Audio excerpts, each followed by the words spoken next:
पाकिस्तान में HIV की infections बढ़ने की नंबर 1 कॉज क्या है? आपका सवाल बहुत मुश्किल है बिकॉज देयर इज नो कोई एक चीज़ नहीं है जिसके वजह से HIV बढ़ रहा है। हमारे जो पहले केसेस थे बिल्कुल शुरू 1980s के अंदर ये वो लोग थे जो कि गल्फ से पाकिस्तान आ रहे थे।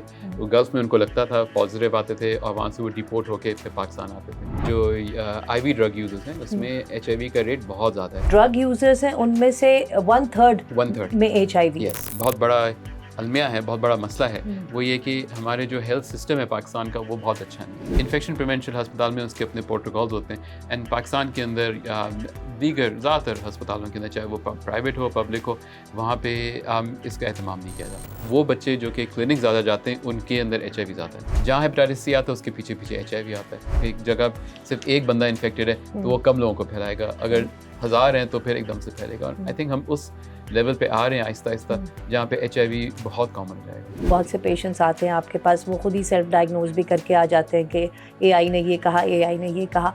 उसको आप कितना बड़ा ख़तरा समझ रहे हैं? AI का प्रॉब्लम ये है कि उसको इस्तेमाल करना बहुत आसान है मगर उसको सही इस्तेमाल करना बहुत मुश्किल है। वी नो कि AI जो है वो ऑब्वियसली हमेशा सही नहीं होता। अनफॉर्चुनेटली लोग रियलाइज़ नहीं करते कि एंटीबायोटिक कितने ख़तरनाक दवाएं हैं। अब हम ऐसे जरासीम देखना शुरू कर रहे हैं जिनके खिलाफ हमारे पास एंटीबायोटिक है ही नहीं। HIV जो है इसका जो स्टिग्मा, इसको स्टिग्मा कहते हैं, ये बहुत बुरा है। ये बीमारी होना का ये मतलब नहीं कि आप गलत शख्स हैं, आपने वो गलत काम किया है। इसकी HIV केयर जो है पाकिस्तान के अंदर वो फ्री है बिकॉज वो ग्लोबल फंड की तरफ से वो फंड होता है। आदाब, मैं हूँ मुनज़्ज़र सिद्दीकी। पाकिस्तान में HIV का जो मर्ज़ है वो इंतहाई शर्मनाक और तशवीशनाक हद तक बढ़ गया और सूरत हाल बहुत ख़राब हो गई है। इस बारे में आज हम बात करेंगे, लेकिन साथ साथ जो इन्फेक्शस डिजीज़ से मुतल्लिक बाकी जो मामलात हैं उस पे भी बात करेंगे। मेरे साथ इस वक्त मौजूद हैं डॉक्टर फैसल महमूद साहब, जो कि प्रोफेसर हैं इन्फेक्शस डिजीज़ डिपार्टमेंट के आगा खान यूनिवर्सिटी में। डॉक्टर साहब, बहुत बहुत शुक्रिया आपका हमें ज्वाइन करने के लिए। डॉक्टर साहब, पाकिस्तान में जब कोविड आया था, आपने सबसे पहले उसको आइडेंटिफाई किया, you were the first one.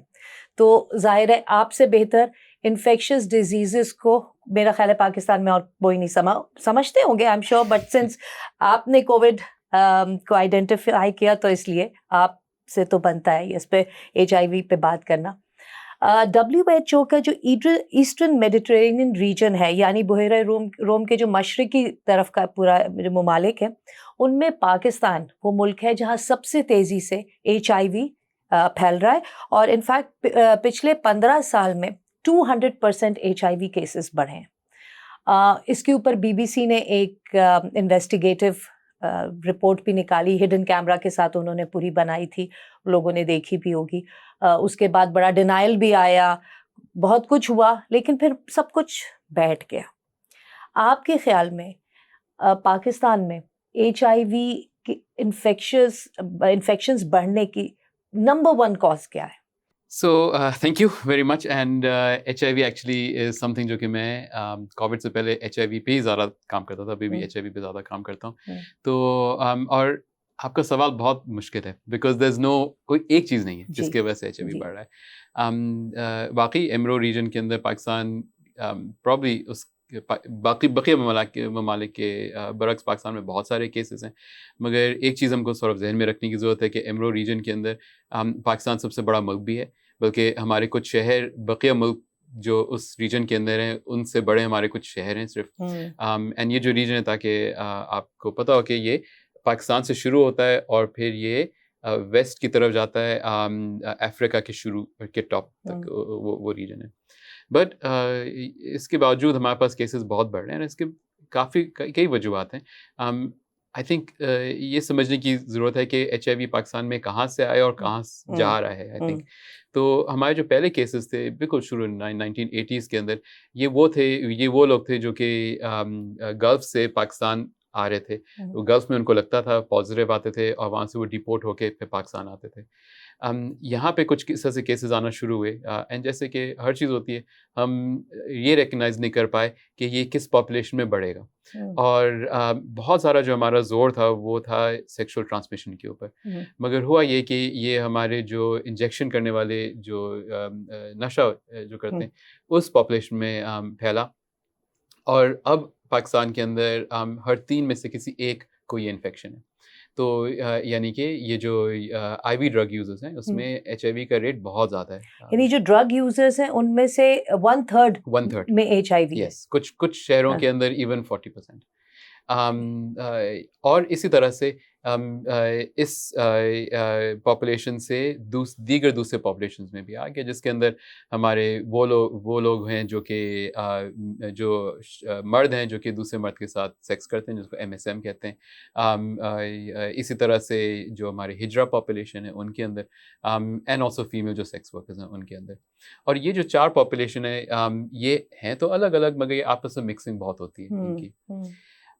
यहाँ पे रेट्स बढ़ना शुरू हो गए, और यहाँ पे गवर्नमेंट ने काम भी करना शुरू किया, बहुत सारा काम किया, बहुत कोशिश की करने को, बहुत एनजीओज ने बहुत काम किया, मगर अनफॉर्चुनेटली है इसके साथ दूसरा जो हमारा जो एक बहुत बड़ा अलमिया है, बहुत बड़ा मसला है, वो ये कि हमारे जो हेल्थ सिस्टम है पाकिस्तान का वो बहुत अच्छा नहीं है। ख़ास तौर पे जब हम अस्पतालों के अंदर इन्फेक्शन की प्रिवेंशन की बात करें, जिसको हम आईपीसी भी कहते हैं। अब इन्फेक्शन प्रिवेंशन अस्पताल में उसके अपने प्रोटोकॉल्स होते हैं, एंड पाकिस्तान के अंदर दीगर ज़्यादातर अस्पतालों के अंदर, चाहे वो प्राइवेट हो पब्लिक हो, वहाँ पे इसका एहतमाम नहीं किया जाता।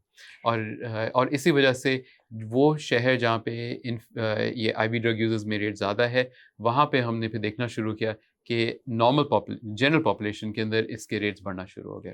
अच्छा डॉक्टर साहब, अभी ये जो बीबीसी की भी रिपोर्ट आई और उससे पहले भी बहुत सारे, मेरे ख्याल लगातार 5-6 केसेस इंसिडेंट्स ऐसे हुए कि जिसके अंदर देखा गया कि अस्पतालों में वो जो सिरिंजेस का दोबारा इस्तेमाल करना, और जैसे बीबीसी की इन्वेस्टिगेशन रिपोर्ट में तो पता चला, वो वीडियो में देखा कि वो कपड़े के ऊपर से ही बच्चों को लगा रहे हैं, इस किस्म के मामला में। अच्छा, इसमें जो ये वाली जो वेव है, इसमें देखा गया बच्चे सबसे ज्यादा इफेक्ट हो रहे, जिनका अनसेफ सेक्स प्रैक्टिसेस से कोई ताल्लुक नहीं है, उनका किसी इस मामले से लेना देना नहीं है, तो लेकिन वो सबसे ज्यादा, मैंने इसीलिए शुरू में कहा शर्मनाक बात है कि हमारे बच्चे इफेक्ट हो रहे हैं जिनका, और फिर पूरी जिंदगी वो ट्रीटमेंट ही लेते रहेंगे।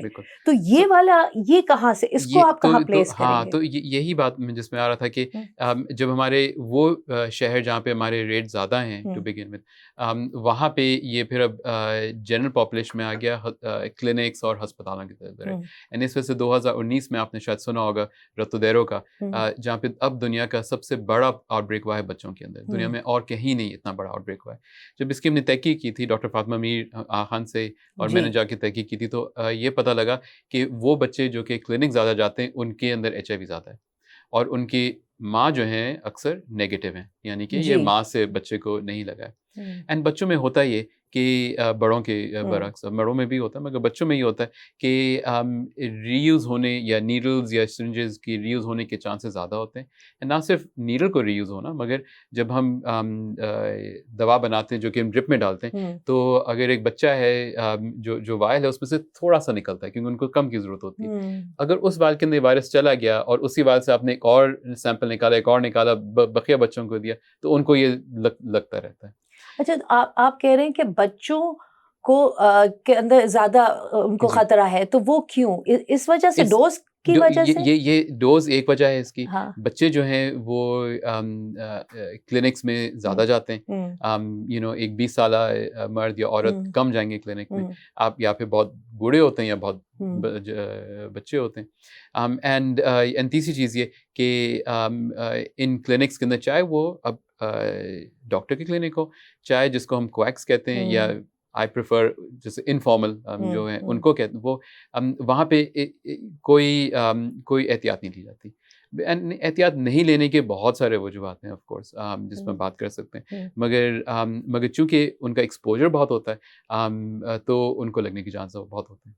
अच्छा, जब ये बात सबको पता है और जैसे आप कह रहे हैं कि जो मेडिकल कम्युनिटी है और एसोसिएटेड फील्ड्स हैं, उन सबको ये बात पता है कि बच्चों को ज़्यादा लगता है क्योंकि वो वाइल्ड और वो मेडिसिन साइज, तो उनके लिए क्या छोटे नहीं बन सकती दवा? एंड यही मसला है कि ये मामला बहुत कॉम्प्लिकेटेड है इन द सेंस कि इतना सिंपल नहीं है कि आप सिर्फ रीयूजेबल इस्तेमाल ना करें या एक छोटा सा, बिकॉज इसमें फिर आपके इकोनॉमिक्स बह जाते हैं। जो एंटीबायोटिक है फॉर एग्जांपल, उसकी एक ही स्ट्रेंथ आती है, आप छोटी स्ट्रेंथ लेते हैं। मोर इम्पॉर्टेंटली एंटीबायोटिक से ज़्यादा जिस पानी में डाइल्यूट करते हैं, अगर आप छोटे छोटे वायल लें तो वो बहुत महंगा पड़ता है। आप एक बड़ा सा नॉर्मल से निकलें, उसके अंदर से आप निकालते रहें तो ऑब्वियसली वो सस्ता पड़ता है। एंड छोटे वायल जो है वो मार्केट भी मुश्किल से मिलते हैं एट द सेम टाइम। मगर रिमेंबर, ये तो हम बात कर रहे हैं सिर्फ बच्चों के अंदर, मगर बड़ों के अंदर जिनके अंदर इंजेक्शंस नीडल ज़्यादा लगते हैं। फॉर एग्जांपल 2019 के रतोदैर के आउटब्रेक से बिल्कुल पहले 2 साल पहले उसी एरिया के अंदर डायलिसिस में बहुत बड़ा आउटब्रेक हुआ था, क्योंकि उनको खून लग रहा था जो कि वो स्क्रीन नहीं था। तो ऐसा नहीं है कि ये एकदम से आ गया, हमको पता नहीं था। इसके सिग्नल्स हमको कई सालों से पता था कि आ रहे हैं। एंड मगर इसको कंट्रोल करना मुश्किल है बिकॉज इसकी जिम्मेदारी कोई नहीं ले पाता। मैं उसी तरफ आ रही थी कि बार बार आउटब्रेक्स हो रहे हैं, जिम्मेदारी कोई नहीं ले रहा। इवन अभी ये जो आप ये देखिए कि ये जो तौनसा वाला केस हुआ था पंजाब में, जहाँ पे सारा बीबीसी ने तो बाकायदा फिल्म किया, और जब वो फिल्म करने के बाद जब वो वहाँ पे मौजूदा और साबका दोनों ये हॉस्पिटल एडमिनिस्ट्रेटर्स के पास गए, उनको दिखाया कि देखें जी ये हो रहा है, दोनों ने डिनाई कर दिया। सो देखिए, आई थिंक डिनाई तो वो करेंगे बिकॉज एट दैट पॉइंट आप कुछ भी नहीं कर सकते। But I think we should also remember के हम तो अभी सिर्फ HIV की बात कर रहे हैं, मगर एक और वायरस है जो कि इसी तरह से फैलता है, वो जो कि हेपेटाइटिस C है। एंड अब पाकिस्तान जो है वो दुनिया का नंबर 1 कंट्री जहाँ पे हेपेटाइटिस C सबसे ज़्यादा है। इजिप्ट हुआ करता था उनकी गलती की वजह से, मगर हेपेटाइटिस C भी इसी तरह से फैलता है। और हेपेटाइटिस C का तो उनको पता था कि कई सालों से हम इतने ज़्यादा रेट्स हैं, जहाँ हेपेटाइटिस C आता है उसके पीछे पीछे HIV आता है, और ये रेट्स बढ़ते रहेंगे। और जैसे जैसे और किसी भी इन्फेक्शन को फैलने के लिए आपको एक सर्टेन नंबर चाहिए होता है। अगर वो नंबर बढ़ जाता है तो एकदम से हर जगह फैल जाता है। अगर एक जगह सिर्फ एक बंदा इन्फेक्टेड है तो वो कम लोगों को फैलाएगा, अगर 1000 हैं तो फिर एकदम से फैलेगा। और आई थिंक हम उस लेवल पे आ रहे हैं आहिस्ता आहिस्ता, जहाँ पे HIV बहुत कॉमन हो जाएगा। डॉक्टर साहब, आर्टिफिशियल इंटेलिजेंस, हम रिकॉर्डिंग से पहले बात कर रहे थे इसके, आपके बताए थे कि बहुत से पेशेंट्स आते हैं आपके पास, वो खुद ही सेल्फ डायग्नोज भी करके आ जाते हैं कि AI ने ये कहा, AI ने ये कहा। उसको आप कितना बड़ा खतरा समझ रहे हैं इस मामले में? सो देखिए, AI जो है वो इसके अक्सर लोगों के 2 सॉर्ट ऑफ व्यूज होते हैं, या बहुत बुरा है या बहुत अच्छा है। आई थिंक मैं ज़्यादा अच्छे वाले कैंप में हूँ, मगर मे बी बीच में। AI का प्रॉब्लम ये है कि उसको इस्तेमाल करना बहुत आसान है। आपने बस लिखा और जवाब मिल गया आपको, मगर उसको सही इस्तेमाल करना बहुत मुश्किल है। एंड चूंकि इसको इस्तेमाल करना इतना आसान है, लोग अज्यूम करते हैं कि ये सही है, ये ठीक है।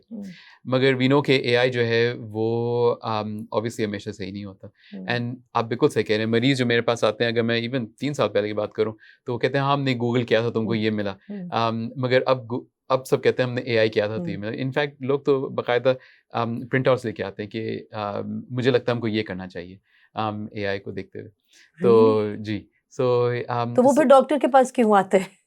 तो फिर वो AI जी, एंड वी नो के AI जो है वो उसके जो जवाब होते हैं इट ऑल डिपेंड्स कि आपने सवाल कैसे पूछा है, आपका प्रॉम्प्ट कैसा है। इट ऑल डिपेंड्स के इवन कि आपने फ्री वाला इस्तेमाल किया है या पेड वाला इस्तेमाल किया है, उस पर डिपेंड करता है। इट ऑल्सो डिपेंड्स कि बिकॉज AI का हमेशा बहुत कंजर्वेटिव जवाब होता है। उसका ये होता है कि वो कुछ गलती नहीं करे एंड वो आपको खुश करे, बिल्कुल। So I think AI is a big challenge जो हम अब देख रहे हैं, not just patients में but also in the medical world itself। अब बहुत सारे जो पेपर्स लिखे जाते हैं, कुछ ऐसे मिले हैं जो कि पूरे AI से लिखे गए हैं, जिनको रिट्रैक्ट, यानी कि हमारी जो मेडिकल अंडरस्टैंडिंग है उसमें भी अब ये दखल दे रहा है। अच्छा डॉक्टर साहब, कोविड के बाद से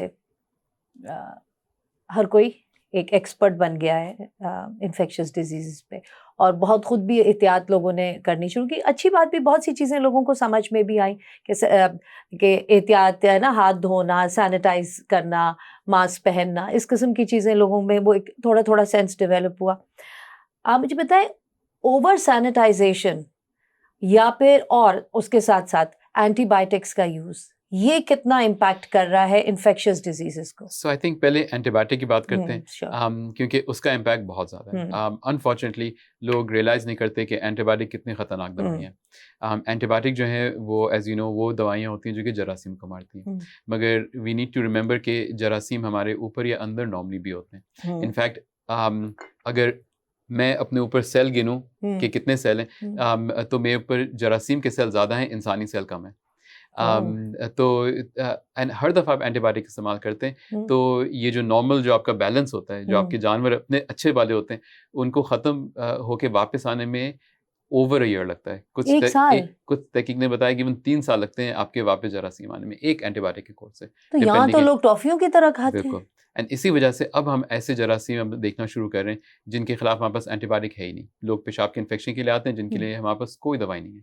यानी कि नॉर्मल जो हमारे नॉर्मल जो इन्फेक्शंस थे वो अब लाइलाज बन रहे हैं। इसमें टाइफाइड बहुत अच्छा एग्जांपल है।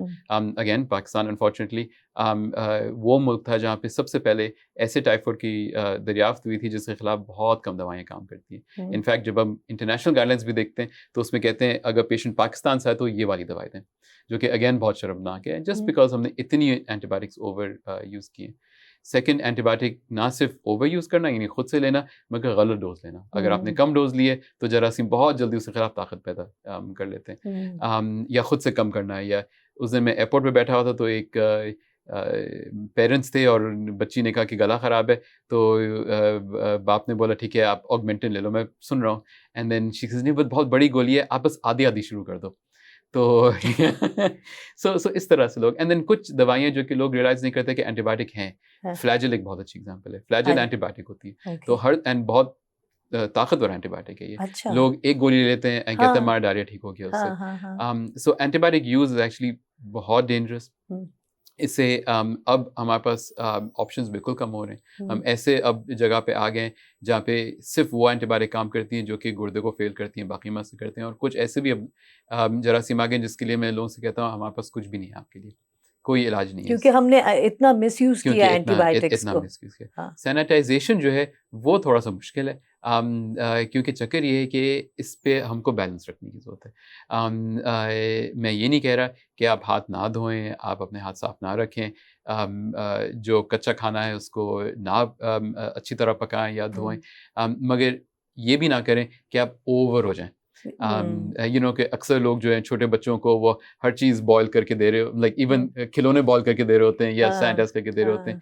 थोड़े से जरासीम अच्छे होते हैं, मगर जनरली स्पीकिंग यू नो साफ सुथरा रहना is what we need to do. वो तो वैसे ही यू नो, हालांकि आप कहने सोचने की बात है कि जैसे पाकिस्तान एक इस्लामी मुल्क है, लोग नमाज पढ़ते हैं तो 5 टाइम वज़ू अगर कर रहे हैं तो वैसे ही काफ़ी सफाई हो जानी, लेकिन उसके बावजूद हमारी बहुत सी प्रैक्टिसेस ऐसी हैं जिसके वजह से ये इन्फेक्शियस डिजीज़ेस HIV और वगैरह बढ़ रहा है।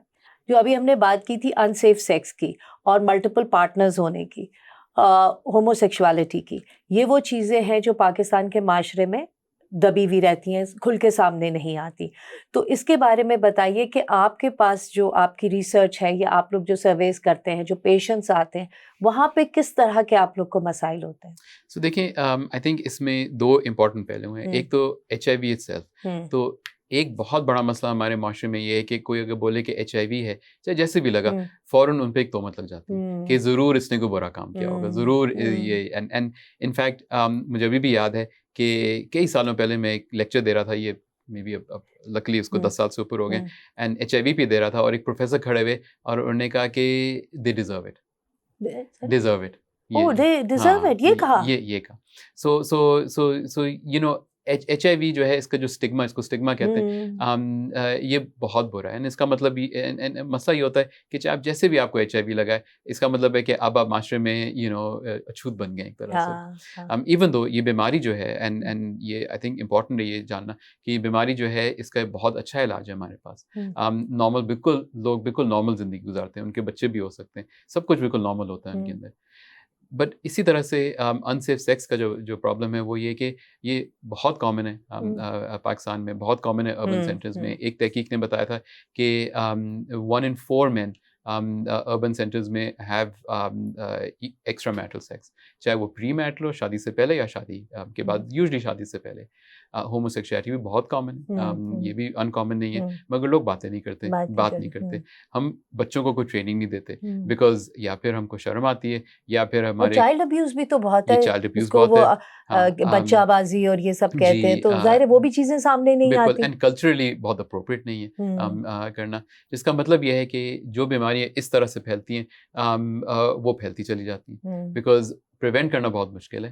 अगर मैं जाके बोलूँ अब सब कॉन्डम इस्तेमाल करें, तो फिर मुझे आके जूते पड़ेंगे कि देखें आप लोग कह रहे हैं कि आप कॉन्डम इस्तेमाल करें, इसका मतलब है आप कह रहे हैं कि आप मल्टीपल सेक्स पार्टनर्स रखें। हाँ, ये बिल्कुल वही वाली बात हुई, जैसे ईदी साहब जब थे, अब्दुल सत्तार ईदी साहब, तो उन्होंने वहाँ बाहर झूला रखते थे अपने इदारे के, कि जो अनवांटेड बच्चे हैं लोग कचरों में फेंक के चले जाते थे, तो कहते नहीं फेंको, इसमें डाल दो, हम पाल लेंगे। यतीम खाना उन्होंने बनाए उन्होंने। तो उस पे जो बहुत से लोगों ने बड़ा इतराज किया और उन्होंने कहा कि जी ये तो चाह रहे हैं कि इस तरह से नाजायज बच्चे होते रहें, तो वो उनको एक रास्ता दे रहे हैं, हालांकि नॉट रियलाइजिंग कि भाई वो भी तो एक जान है। तो बिल्कुल ये बात आप बिल्कुल ठीक कह रहे हैं। अच्छा, ये बताइए डॉक्टर साहब कि पॉलिसीज तो जब भी आउटब्रेक होता है गवर्नमेंट आती है और एक कोई ना कोई पॉलिसी बना देती है, सिरिंजेस पे भी है, हर चीज पे है हमारे यहाँ, फिर भी अकाउंटेबल कोई नहीं होता। क्यों किसी को आप यहाँ पे हम अकाउंटेबल नहीं ठहरा पाते? या तो ये कि बहुत सारे कुक्स हैं, बहुत सारे इसमें फैक्टर्स हैं जो रिस्पॉन्सिबल हैं, किसी एक पे या तो जिम्मेदारी आयद नहीं होती, तो मसला क्या है? सो आई थिंक हमारे and this is just not just health but हर जगह के लॉ की इम्प्लीमेंटेशन बहुत मुश्किल है, बहुत कम है, एंड इसमें बहुत सारे इसके पहलू। आई थिंक थोड़ा सा कल्चरल भी है। वी नो कि as Pakistanis we like to break rules, we like to think of loopholes, for example. दूसरा ये है कि resources, so resources हैं मगर वो divert होते हैं obviously, and हमारा जो health system है ना वो बहुत अच्छा रेगुलेटेड इस तरह से नहीं है कि अगर मैं फॉर एग्जांपल यूएस की बात करूं, तो यूएस में भी ये इन्फेक्शन प्रिवेंशन वाले मसले होते थे, ऐसा नहीं है। उनके जो मेजर जो चेंज आया था वो उस वक्त आया था जब गवर्नमेंट ने बोला कि हम आपको फंडिंग नहीं देंगे जब तक आप ये अपने रिजल्ट्स रिपोर्ट नहीं करेंगे कि कितने इन्फेक्शन आ रहे हैं। तो ऑब्वियसली फिर उनको एक डंडा मिला कि अब इनको कम करना है, वरना उनको मेडिकेट की फंडिंग नहीं मिलेगी। यहाँ पे सब कुछ सेल्फ पे होता है, सब अपने जेब से दे रहे होते हैं। यहाँ पे हेल्थ केयर जो है एज एन इंडिविजुअल जो डिक्टेट होता है वो डिक्टेट होता है कन्वीनियंस एंड कॉस्ट, राइट। सो यानी कि अगर मुझे मेरे पास 2 डॉक्टर हैं जिनके पास मुझे जाना है, और एक डॉक्टर जो है वो मेरे घर से 15 मिनट करीब है और वो सस्ता भी है वर्सेस जो 20 मिनट दूर है और वो महंगा भी है, तो मैं ऑब्वियसली करीब वाले के पास जाऊँगा, राइट। मगर मी एज अ डॉक्टर जो मैं करीब हूँ, सस्ता करने के लिए इसका मतलब मुझे शॉर्टकट लेने की जरूरत होगी। सो बहुत it's complicated. Accountability is very difficult. I'm not sure कि इसको कैसे लिया जाए, but this is a challenge not just for healthcare, but it's all accountability. I could ask you, how would you hold, traffic accountable, for example, until camera लगे थे, so people were not following. And अभी भी camera लगे हुए, but people know कि camera जहाँ पे नहीं है, you speed and then you slow down. नहीं, जैसे हॉस्पिटल में उनके जो एडमिनिस्ट्रेटर्स हैं उनको अकाउंटेबल करें, डॉक्टर्स को करें, नर्सेस को करें। सो कुछ हद तक कोशिश होती है। फॉर एग्जांपल प्राइवेट सेक्टर के अंदर we have our and that's the thing, the way जो सिस्टम है वो प्राइवेट सेक्टर में आपके जो हेल्थ केयर कमीशंस हैं वो ऑडिट करते हैं, वो आपको they give you licensor and give you, but आपके हेल्थ केयर सेटिंग्स इतने सारे हैं एंड कुछ फॉर्मल हैं, कुछ इनफॉर्मल हैं। फॉर एग्जांपल आपके क्वैक्स हैं, तो वो तो इसके अंदर आते ही नहीं है, right. And unfortunately our government does not believe in dealing with quacks. They say quacks are wrong and उनको we will shut down, but उनसे हम लोग उनको डील नहीं करेंगे। Maybe a better way is कि आप उनको ट्रेन करें, बिकॉज अगर आपके पास वहाँ क्वैक्स है दैट मीन्स आपका कोई अनमेट हेल्थ नीड है ना, हाँ, मतलब यहाँ पे वो डॉक्टर्स नहीं है, नर्सेज नहीं है। एग्जैक्टली तो बेहतर है कि आप उनको फिर अपने दायरे में ले आएं, उनको ट्रेन करें ताकि एटलीस्ट जो केयर दे रहे हैं वो सेफ दे रहे हैं, उनको लिमिट कर दें कि आप ये कर सकते हैं, ये नहीं हो तो फिर आगे बढ़ा दें। मतलब उनको इग्नोर करना या उनसे ना डील करना तो आसान है ना, इसीलिए हुकूमतें इसको प्रेफर करती हैं। उनको शट डाउन करना आसान है, मगर उनको दोबारा खोलना बहुत आसान है। हाँ जी बिल्कुल। अच्छा, तो चले अगर अकाउंटेबल किसी को नहीं कर सकते तो कोई ओवरसाइट तो हो सकती है। सो ओवरसाइट है, and I think just like any problem, इसको किसी एक चीज से आप टैकल नहीं कर सकते, right? So part of the tackling is education. Infection prevention की एजुकेशन जो है वो ज्यादातर मेडिकल स्कूल्स में नहीं होती। सो हम डॉक्टर बन जाते हैं मगर कोई ये नहीं सिखाता कि आपको हाथ साफ करना है, कोई नहीं सिखाता इंजेक्शन कैसे देना है। सो दीज आर थिंग्स जो कि हम सीखते नहीं है, हम अपने बड़ों को देखते हैं और डिसाइड करते हैं कि अब ये ऐसे करना है, विच इज अक्सर रॉन्ग। सेकेंड लेयर इसके अंदर ये है कि ऑडिट करना, जाके हेल्थ केयर कमीशन जाके ऑडिट करें। थर्ड इसके जो ऑलरेडी डॉक्टर बन गए उनको रीट्रेन करना।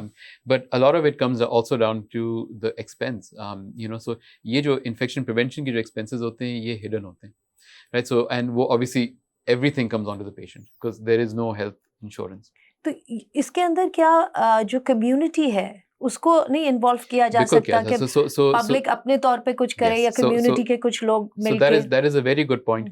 And एक there's a whole set of recommendations जो WHO भी कहता है कि आप जो है कम्युनिटी से बोलें या इंडिविजुअल से बोलें, फॉर एग्जाम्पल हाथ साफ करना, आप पेशेंट इन्वॉल्वमेंट करें, पेशेंट से बोलें, वो बोले कि हाथ साफ करें, वो बोले कि इंजेक्शन ना लगाए। And I think on paper it's a good idea, मगर जब हम पाकिस्तान की कल्चरल प्रोफाइल देखते हैं, देयर इज़ अ मॉडल जिसको हॉफस्टेड मॉडल कहते हैं, जिसमें सारे ममालिकों ने इन डिफरेंट डोमेन्स कैटेगराइज किया हुआ है। तो उसके अंदर हमारा जो कैटेगरी आता है वो आता है कि हम डिफरेंट होते हैं to the doctor, and the doctor feels के so me as a patient I can not question the doctor as the authority figure, as opposed to say in another country जहाँ पे it's common कि आप कह सकें नहीं मुझे ये नहीं करना, मुझे ये करना है। And reverse, अक्सर डॉक्टर्स आर offended मैं इसी तरफ आ रही थी, वो नाराज भी बहुत हो जाते हैं कि आप कौन होते हैं मुझे बताने वाले कि मैं क्या करूं, क्या नहीं करूं। और बाज़ औक़ात उनके पास टाइम भी नहीं होता कि वो बताएं, तो वो उसका नतीजा निकलता है कि वो गुस्सा कर जाते हैं कि भाई क्यों पूछ रहे हैं, जो बताया वो करें आप। नहीं, मेरा मतलब कम्युनिटी इन्वॉल्वमेंट से ये था कि जो ओवरसाइट के कॉन्टेक्स्ट में कि अगर हम कम्युनिटी वर्कर्स को लेकर या जो खुद से अपने आप को वॉलंटियर करें, वो लोग उनका एक ग्रुप बना दें, 2-4 ग्रुप्स बना दें जो पीरियडिकली हॉस्पिटल्स की और इनके दौरे करें, एक ओवरसाइट रखें। इस किस्म की कोई एफर्ट क्या कुछ हुई है या कामयाब हो सकती है? मेरे इल्म में तो नहीं भी है। I think it's a good idea कि आप सिविल सोसाइटी को लें एंड उनको लेके यू डू इट, बट इसका डेंजर भी ये है कि it's also still unregulated. So for example अगर if I go not as a doctor but as a civil society member to say XYZ hospital and say कि मुझे आपका देखना है कि आपके हैंड हाइजीन है कि नहीं है, तो एक एंट्री इज एन इशू। मगर एंटर कर भी दूं तो देन दीज आर थिंग्स, वो nobody wants to show their dirty laundry. हाँ, दूसरा इसमें अभी जब मैं अभी आप बात कर रहे थे तो मुझे ख्याल है कि इसमें ये भी तो मसला है कि हमारे यहाँ लोग भी तो चौड़े हो जाते हैं। किसी के हॉस्पिटल के इंस्पेक्शन करने जाएंगे तो वो चौधरी बन जाएंगे, है ना? वो कहेंगे भाई मुझे भी मुफ्त इलाज कर दो, मेरा ये भी देख दो। And also keep in mind कि पब्लिक हॉस्पिटल्स के अंदर स्पेशली ER वगैरह के अंदर doctors are always at risk of कि उनके ऊपर तशद्दुद हो। जी बिल्कुल, ये तो which is the other way जी बिल्कुल, so you have to think of that too. तो गवर्नमेंट क्या कर रही है इस मामले में? So गवर्नमेंट ने कुछ काम जरूर किया है। I will definitely not say कि गवर्नमेंट ने काम नहीं किया है। And so for example जब रतुदैरा आउटब्रेक हुआ था तो बहुत सारी ट्रेनिंग्स भी थी WHO के साथ मिलके, यूनिसेफ के साथ मिलके। अनफॉर्चुनेटली ट्रेनिंग्स हमेशा शॉर्ट लिव्ड होती हैं। एक कोशिश भी थी कि रीयूजेबल जो सिरिंजेस होते हैं उसको ख़त्म कर दिया जाए, वो ख़त्म हो गई थी, फिर वापस आ गई। अब ये जो इंसिडेंट हुआ है उसके बाद एक टास्क फोर्स बनी थी, उसके अंदर उनकी भी यही रिकमेंडेशन थी कि उसको रीयूज़ वाली ख़त्म कर दें। कुछ सिरिंज आती हैं जो एक दफ़ा इस्तेमाल करते हैं तो वो दोबारा इस्तेमाल हो नहीं सकती। सिरिंज साइज़ को उन्होंने कोशिश की है कि वो कम किया जाए। एंड ये वाली चीज़ें ऑफ कोर्स पे काम है। अब मसला ये होता है कि आपका मेन जो है वो आपका हेल्थ सिस्टम ही है पूरा। It's not just this one syringe use, and and जब तक वो पूरा रिफॉर्म नहीं होगा it's I think it's difficult कि ये सस्टेन हो। तो डॉक्टर साहब, ये हमारा जो ठीक है, जो WHO के जो रीजन्स वो बनाते हैं वो तो एक तरफ, लेकिन जैसे साउथ एशिया है जो हमारी प्रॉक्सिमिटी में है, कल्चरल प्रॉक्सिमिटी भी है, पॉलिटिकल, ये सारा कुछ थोड़ा, उसको अगर हम देखें तो where does Pakistan stand, and are there any lessons which Pakistan can take from our neighbors? I think it's a difficult question. I'm not as familiar with those neighbors, but I do know that, for example, India mein healthcare is a lot more ahead than Pakistan in many ways, right? So and it's difficult to get, even though culturally we're very similar, it's difficult to get lessons from that end. On the other hand, we have Afghanistan, who's also sort of a different sort of a health system than us. Iran has a very evolved health system. Iran का तो बहुत evolve है, बल्कि आज ही मैं पढ़ रही थी, उन्होंने वो शोकेस किया था कि इतनी जंग चल रही है, मतलब अभी तो है पीस टॉक्स है लेकिन थोड़ा बहुत, लेकिन बहरहाल एक मसला तो है। उसमें भी उनका एक बहुत बड़ा, आई थिंक पूरे ईरान का सबसे बड़ा जो कैंसर ट्रीटमेंट हॉस्पिटल है वो अभी उन्होंने शुरू किया दोबारा। तो HIV के ही फोकस में जब जब हम प्रोग्राम्स की बात करते हैं, जो ईरान का programme when we were looking at, they have a very good programme, बहुत अच्छा सा उनका बना हुआ है। So I am not sure कि हमारे नेबर से कितना हम लोग सीख सकते हैं। एंड इवन ग्लोबली अगर हम अफ्रीका की बात करें तो इस तरह का स्प्रेड जो कि क्लिनिक्स वगैरह से होता है वो नहीं होता वहाँ नहीं होता। बहुत पहले उन्होंने इसको कंट्रोल कर लिया था। तो उन्होंने कैसे किया कंट्रोल? उन्होंने कंट्रोल इस वजह से किया क्योंकि जब उनका HIV फैलना शुरू हुआ तो दे रियलाइज कि this is one of the way, so very quickly they crack down. मैं बात कर रहा था हमारे एक कोलैबोरेटर से जो कि जिम्बाब्वे में होती हैं, तो क्योंकि उनको बहुत वो हैं तो पाकिस्तानी रीजन लंदन स्कूल में होती है मगर जिम्बाब्वे में काम करी, तो उनसे मैं बात कर रहा था एंड उनको बहुत परेशान थी कि क्या हो रहा है पाकिस्तान में। तो मैंने उनसे पूछा अफ्रीका में नहीं होता, बिल्कुल भी नहीं, अफ्रीका में जीरो इस तरह से ट्रांसमिशन होती है। अच्छा। बिकॉज वहाँ पे उनके ऑलरेडी उन्होंने इतने ऑलरेडी चीज़ें डाली हुई हैं, लेयर्स डाले हुए प्रोटेक्शन के, कि हॉस्पिटल में नहीं लगता उनको। So it's just, and this is very, तो ये तो और हमारे लिए शर्मनाक है कि मतलब अफ्रीका जो कि थोड़ा सा कहने को, या एटलीस्ट लोग समझते ये हैं कि वो हमसे ज़्यादा माशी तौर पे पसमानदा है, वहाँ पे ये चीज़ें कंट्रोल हो गई। और जैसे पोलियो है, कुछ साल पहले तक सिर्फ पाकिस्तान, अफगानिस्तान और नाइजीरिया था, वो उन दोनों ने कंट्रोल कर लिया, हमसे कंट्रोल ही नहीं हो रहा कई वजूहात की वजह से। डॉक्टर साहब, एक आखिरी सवाल आपसे मैं ये जानना चाहूँगी कि जब जो मिनिस्टर होता है ना, जब आप हेल्थ मिनिस्ट्री है, चाहे वो सूबाई लेवल पे हो या फेडरल पे हो, उसका जो हेल्थ मिनिस्टर किसी को भी बना देते हैं जिसका कोई हेल्थ का लेना देना नहीं, बैकग्राउंड नहीं, उसको बना दिया। उसके बजाय अगर एक प्रोफेशनल को बनाए, हेल्थ प्रोफेशनल को मिनिस्ट्री दी जाए, तो क्या उससे फर्क पड़ेगा? Yes and no. Yes, perhaps because obviously अगर हेल्थ मिनिस्टर की बात करें, एंड यहाँ पे we're lucky हमारे our health minister is a doctor, मगर हेल्थ मिनिस्टर की बात करें किसी भी, तो अगर उस शो पे कहें तो आपको एटलीस्ट बैकग्राउंड इन्फॉर्मेशन ऑलरेडी होती है। मगर एक चीज़ विच वी ऑलवेज फॉरगेट इसके, जब हमको ट्रेनिंग मिलती है, when we become doctors, we are clinicians, हम क्लिनिकल डॉक्टर्स होते हैं, पेशेंट मैनेज करते हैं। पब्लिक हेल्थ बहुत अलग है। अच्छा।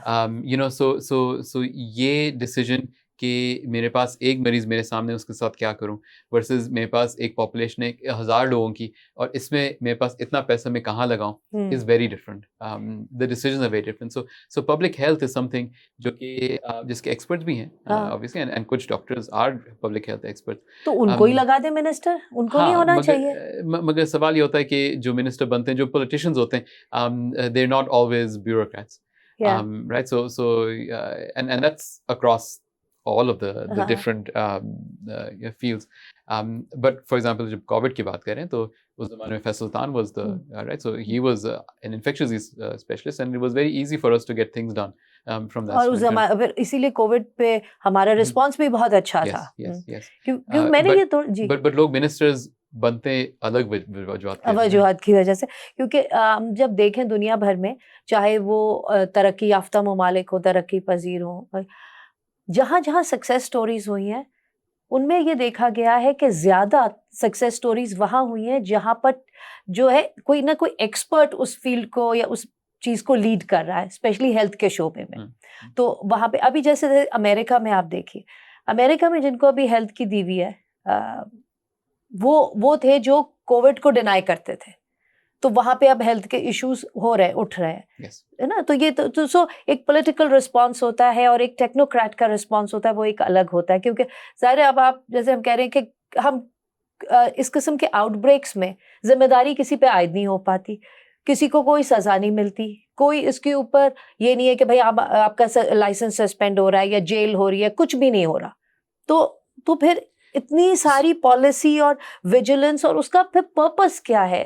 एंड मोर इम्पोर्टेंटली ये कि जब एक्सपर्ट नहीं होते, एंड दिस इज समथिंग जो कि government does keep changing back and forth, मगर अक्सर they do not involve the experts also, right? So जब expert को involve ना करें तो then you start seeing recommendation जो कि don't make sense. For example, एक recommendation अभी आई है कि जितने लोगों की सर्जरी होने वाली है उनका हेपेटाइटिस बी, सी और HIV चेक किया जाए। अच्छा। क्योंकि उनको ये डर है कि उनको लगता है कि उससे HIV फैल रहा है। अब ये as a recommendation is a wrong recommendation. Wrong क्यों? क्योंकि we know कि हमारा जो एक बुनियादी जो असूल होता है, जो पेशेंट दाखिल होते हैं, हम अज्यूम करते हैं उनको ऑलरेडी हेपेटाइटिस बी, HIV और हेपेटाइटिस सी है। ये अजम्पशन होती है हमारी, क्योंकि हम वही प्रिकॉशन इस्तेमाल करते हैं जिसको नहीं है, बिकॉज हमको नहीं पता। सेकंड ये कि जिनका HIV चेक होता है, अगर वो पॉजिटिव आते हैं, स्टिग्मा की वजह से उनका केयर डिनाई हो जाता है। बहुत सारे लोग मेरे पास ऐसे आते हैं जो कि बल्कि जस्ट 2 हफ्ते पहले मेरे पास कोई आया था जिनका एक प्रोसीजर होना था। हाँ। उनका ऑपरेशन से पहले HIV चेक हुआ, ऑपरेशन थिएटर से बाहर व्हील आउट हो गए कि क्योंकि आप HIV पॉजिटिव हैं, हम आपका नहीं करेंगे यहाँ पे। तो क्या ये ठीक है? बिल्कुल गलत है, बिल्कुल गलत है, बिल्कुल गलत है। बिकॉज ये जो स्टिग्मा फियर है, ये डॉक्टर्स में भी है। बल्कि अभी हम ये रिसर्च कर ही रहे हैं तो सी कि ये कितना इम्पैक्ट करता है। मगर बीइंग HIV पॉजिटिव मींस कि मुझे केयर डिनाई होगी हर जगह, लोग मेरा इलाज नहीं करेंगे क्योंकि उनको डर लगता है। अभी तक गायनी वार्ड्स में जगहों पे एक HIV पॉजिटिव माँ जब डिलीवर करती है तो उसके शीट्स को जला दिया जाता है, जिसका कोई जवाब नहीं है। सो ऐसे पॉलिसीज लाना जिसके अंदर आपकी जो पॉजिटिव निकलता है, अनफॉर्चुनेटली ट्रू, आपको 1-2 लोग मिल जाएंगे, मगर उनकी जिंदगी आजाब हो जाती है उसके बाद। हाँ बिल्कुल। अब जैसे हम बात करते हैं बच्चों का भी, जो हुआ है कि जी इतनी बड़ी तादाद में बच्चे जो हैं for no fault of their own, वो उनको सिरिंजेस की वजह से वो उनको HIV कर दिया। अब वो सारी उम्र का एक स्टिग्मा लग गया उनके ऊपर। उनके जो मोहल्ले के बच्चे उनके साथ खेलेंगे नहीं, जो दूसरे लोग हैं उनसे मिलते नहीं हैं डर के मारे। एंड ये जो स्टिग्मा है ना, ये जो फियर है HIV का, इसको निकालना बहुत ज़रूरी है। बिकॉज HIV नहीं फैलती है इस तरह से। HIV सिर्फ 2 तरीके से फैलती है। अगर किसी का HIV पॉजिटिव खून आपके अंदर चला जाए, जिसका मतलब है अगर मुझे कट लगे, मुझे HIV है या खून गिरा हुआ है, उस खून को छू ले, उससे कोई खतरा नहीं है, कोई खतरा नहीं, कोई मेरा झूठा खा ले पी ले, कोई खतरा नहीं है उससे। सो अगर खून अंदर जाना चाहिए, वो कैसे जाएगा? अनसेफ नीडल से जाएगा, इंजेक्शन यूज से जाएगा, ड्रिपों से जाएगा, ब्लड से जाएगा, या सेक्स से लग सकता है। और सेक्स से भी सिर्फ उस वक्त लगता है जब इलाज नहीं हो। अगर मुझे HIV है, मेरा आप इलाज करें, मेरे ऑन ट्रीटमेंट फिर मैं HIV नहीं फैला सकता, वो भी रिस्क जीरो जाता है। मगर स्टिग्मा जो इसका जो फियर है ना कि अछूत बीमारी है, यही चीज हमने एड्स के केस में देखी थी। जब हुआ था तो बहुत से, मतलब कहते हैं ना, एक तो नस्लें पूरी इस स्टिग्मा की नजर हो गई। जब ये एंड इसी वजह से लोग अपना चेक टेस्ट भी नहीं कराते, या छुपाते हैं या डरते हैं। एंड इसमें डबल स्टिग्मा है। अगर कोई MSM है, यानी कि होमोसेक्सुअल है, और उसको HIV भी है, तो वो 2 रीजंस की वजह से नहीं जाएगा। डॉक्टर को किस मुंह से बोलेगा कि मैं गे हूँ, एंड उस ऊपर से वो चेक करेंगे, पॉजिटिव आएगा, और फिर मुझे वो किस नजरों देखेंगे, राइट? सो ये बीमारी बहुत कॉम्प्लिकेटेड है। ये बीमारी सिर्फ मेडिकल बीमारी नहीं है, ये बहुत इन मेनी वेज एक सोशल बीमारी है।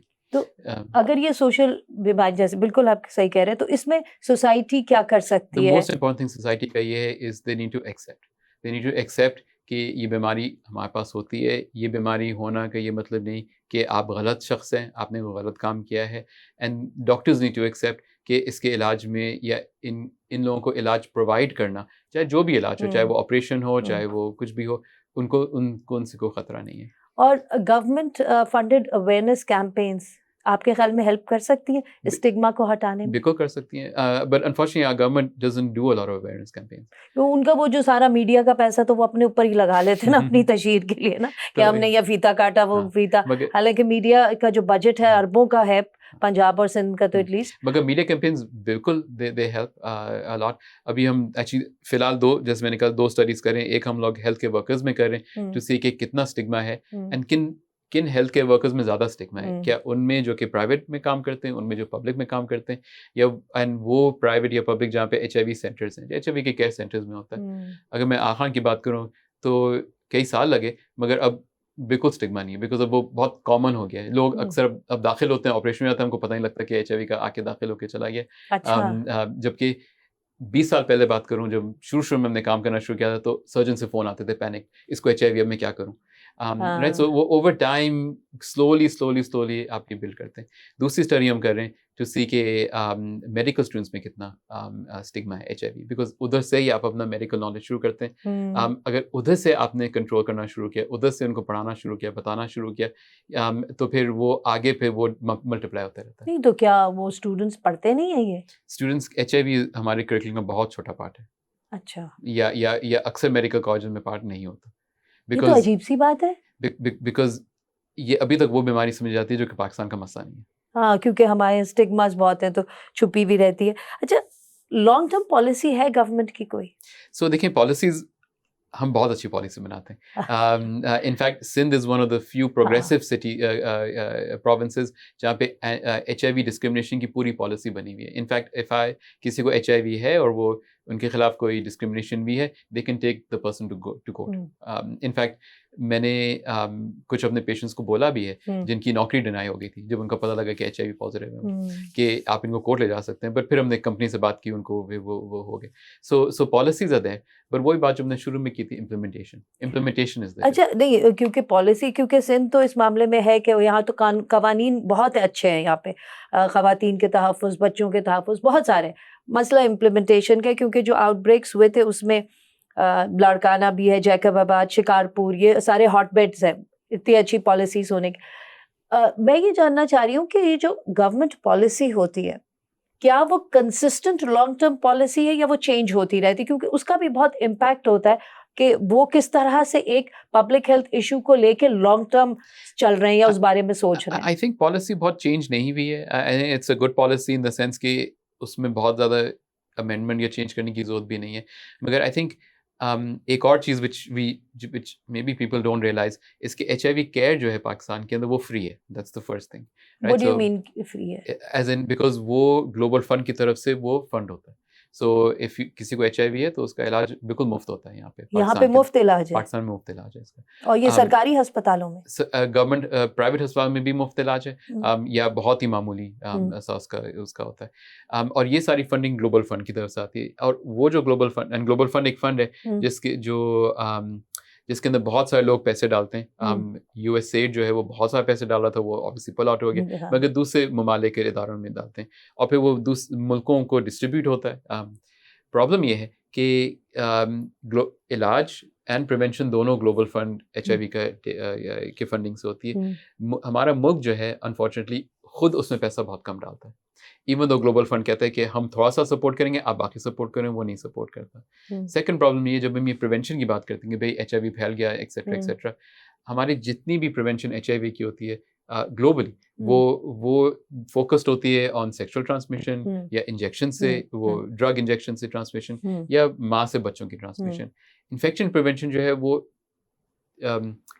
HIV प्रिवेंशन में आती नहीं है, बिकॉज दुनिया में कहीं होता नहीं है जैसे पाकिस्तान में होता है। इन्फेक्शन प्रिवेंशन जो है वो it's suppose to be, it's your right of the patient जब वो आता है। एंड इसके अंदर बिकॉज ये HIV, it's not just HIV, it's hepatitis C, hepatitis B, HIV, resistant जरासीम, आपके ये सब उसी उम्र में आता है। तो यानी कि ग्लोबल फंड कहता है ये हमारा बुनियादी काम तो है नहीं। मतलब इन्फेक्शन प्रिवेंशन उनका बुनियादी काम नहीं है? इन्फेक्शन प्रिवेंशन अस्पतालों में बुनियादी काम उनका नहीं है ना। HIV प्रिवेंशन कम्युनिटी में उनका काम है। ठीक है। HCV हेपेटाइटिस का प्रोग्राम कहता है ये हमारा बुनियादी काम नहीं है। तो वो हर जगह जाके वो ये जो एक टॉपिक है वो कहीं नहीं रह जाता। वो एंड ये काम किसका है? ये काम रियली गवर्नमेंट का ऑफिस कोर्स हाँ इट्स अ क्रॉस कटिंग हर जगह इम्प्लीमेंट का। तो इस वजह से ये ना इधर होता है ना उधर होता है। जो गवर्नमेंट हॉस्पिटल एमएस कहता है, वो कहता है मैं बस फंडिंग नहीं है कि मैं ये हाथ सैनिटाइजर लूँ, मेरे पास मुझे आपने जो ये मैंने एक और ऑफ द रिकॉर्ड नहीं, मैं किसी से सुना था कि अस्पताल के अंदर उनको जो कैनुला मिलते हैं, जो जिससे आप ड्रिप देते हैं, वो उनको सिर्फ 100 फराम किए जाते हैं। पेशेंट उनके पास 1000 हैं, अगर आपने नहीं किया तो उनको मार पड़ती है कि भाई आपने केयर क्यों नहीं दे रहे, तो वो उसको रीयूज़ करते हैं। So it's a very complicated, इतना आसान नहीं है कि हमने पॉलिसी बना दी, हमने एजुकेट कर दिया। You have to really understand कि ये ऑन द ग्राउंड हो क्यों रहा है, ये मसले क्या है जिसकी वजह से हो रहा है। मसले तो like you said, it's multi-dimensional Yes. and And the needs solution is multidimensional. solution again is multi-dimensional. Doctor Faisal Mahmood साहब, बहुत बहुत शुक्रिया आपका हमें ज्वाइन करने के लिए, और आपकी ये जो रिसर्चेस हैं जो अभी आप कर रहे हैं, उसके जब रिजल्ट्स आएंगे तो वी वुड अप्रिशिएट कि अगर आप हमें दोबारा वक्त दें and we can talk some more about that. Of course. Thank you so Thank much you. For joining Thank us. you. इजाजत दीजिए। For more updates, subscribe now and press bell icon.